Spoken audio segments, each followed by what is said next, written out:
जी, गजराज खटाना जी, मंच पर उपस्थित सभी कांग्रेस के नेता, मेरे सामने बैठे हुए मेरे पिता तुल्य बड़े बुजुर्ग, नौजवान साथियों, मेरी माताओं और बहनों, आज आप सबके सामने जो प्रियंका गांधी जी यहाँ पर और सचिन पायलट जी कांग्रेस के हाथ के पक्ष में वोट मांगने के लिए आए हैं, वो सिर्फ कांग्रेस के हाथ के पक्ष में नहीं, बल्कि आने वाले समय के अंदर नरेंद्र मोदी जिस तरह से इस देश के अंदर संविधान बदलना चाहता है, जिस तरह से लोकतंत्र को खतरे में डालना चाहता है, उसके खिलाफ आप सब लोगों को जागृत करने के लिए आए हैं।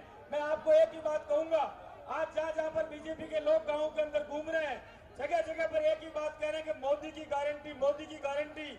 मैं आपसे पूछना चाहता हूं, अपने जीवन में अपनी पहली गारंटी आदमी अपनी पत्नी को देता है। नरेंद्र मोदी ने जसोदा बहन की गारंटी फेल कर दी, आपकी हमारी गारंटी क्या पास करेगा, इसलिए मैं आपको कहना चाहता हूं, आज मौका है आपके पास। जो नरेंद्र मोदी इस देश के अंदर पिछले 10 साल से कह रहा है कि मैं विकसित भारत बनाऊंगा, उससे एक सवाल बीजेपी के उम्मीदवार से आपको जरूर पूछना चाहिए कि जब विकसित भारत की बात करते हैं तो विकसित दौसा के अंदर 10 साल से आपने सांसद बीजेपी का बनाकर भेजा, उस बीजेपी के सांसद ने आपके लिए क्या काम किया? याद करो सचिन पायलट जी का वो समय, जिस समय यहाँ के युवाओं को और खास करके राजेश पायलट जी का समय, जिस समय पर यहाँ के युवाओं को दिल्ली अपने पास लगती थी और आज दिल्ली के दर्शन आप लोगों के लिए दूर के दर्शन हो गए।